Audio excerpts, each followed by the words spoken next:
ثم انی دعوتهم جہارا ثم انی اعلنت لهم واسررت لهم اسرارا فقلت استغفروا ربکم انہ کان غفارا۔ پھر میں نے اعلانیہ بھی ان کو تبلیغ کی۔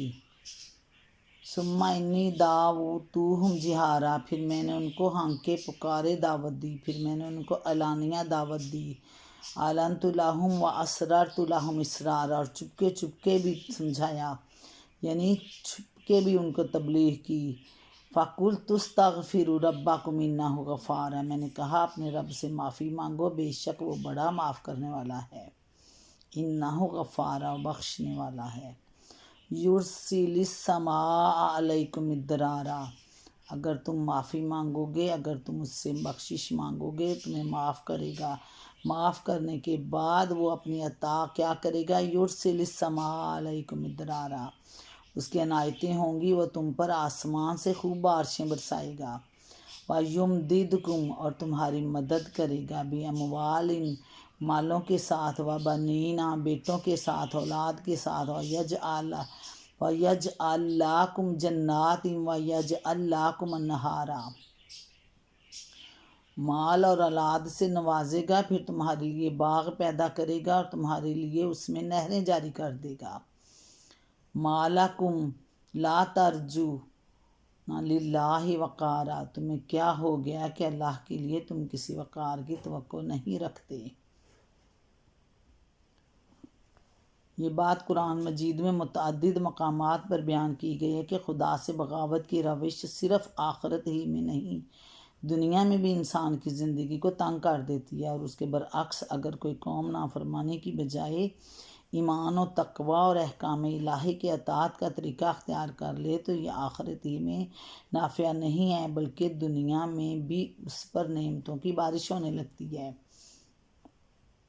سورۃ طٰہٰ میں ارشاد ہوا، اور جو میرے ذکر سے منہ موڑے گا اس کے لیے دنیا میں تنگ زندگی ہوگی، اور قیامت کے روز ہم اسے اندھا اٹھائیں گے۔ آیت نمبر 124 سورۃ مائدہ میں فرمایا کہ اگر ان اہل کتاب نے تورات اور انجیل اور ان دوسری کتابوں کو قائم کیا ہوتا تو جو ان کے رب کی طرف سے ان کے پاس بھیجی گئی تھیں تو ان کے لیے اوپر سے رزق برستا اور نیچے سے ابلتا۔ آیت نمبر 166 سورۃ اعراف میں فرمایا اگر بستیوں کے لوگ ایمان لاتے اور تقوی کی روش اختیار کرتے تو ہم ان پر آسمان اور زمین سے برکتوں کے دروازے کھول دیتے۔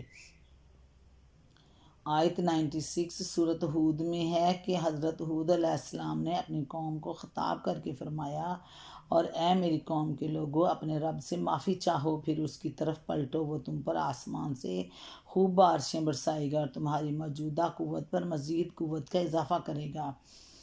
آیت 52 خود نبی اکرم صلی اللہ علیہ وآلہ وسلم کے ذریعہ سے بھی اسی سورۃ ہود میں اہل مکہ کو مخاطب کر کے یہ بات فرمائی گئی، اور یہ کہ اپنے رب سے معافی چاہو پھر اس کی طرف پلٹ آؤ تو وہ ایک مقرر وقت تک تم کو اچھا سامان زندگی دے گا۔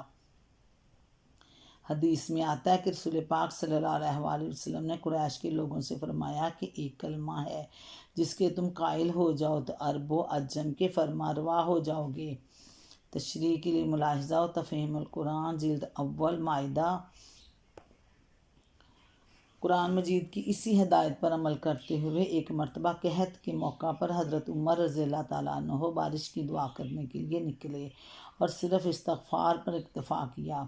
لوگوں نے عرض کیا امیر المومنین، آپ نے بارش کے لیے تو دعا کی ہی نہیں۔ فرمایا میں نے آسمان کے ان دروازوں کو کھٹکھٹا دیا جہاں سے بارش نازل ہوتی ہے۔ پھر سورۃ نوح کی یہ آیات لوگوں کو پڑھ کر سنائیں۔ ابن جریر ابن کثیر میں اسی طرح ایک مرتبہ حضرت حسن بصری کے مجلس میں ایک شخص نے خشک سالی کی شکایت کی۔ انہوں نے کہا اللہ سے استغفار کرو۔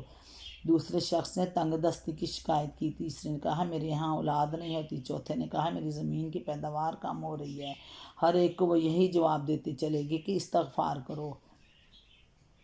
لوگوں نے کہا کہ یہ کیا معاملہ کہ آپ سب کو مختلف شکایتوں کا ایک ہی علاج بتا رہے ہیں؟ انہوں نے جواب دیا میں نہیں، حضرت سورہ نوح کی یہ آیت سنا دیں مطلب یہ کہ دنیا کے چھوٹے چھوٹے رئیسوں اور سرداروں کے بارے میں تم یہ سمجھتے ہو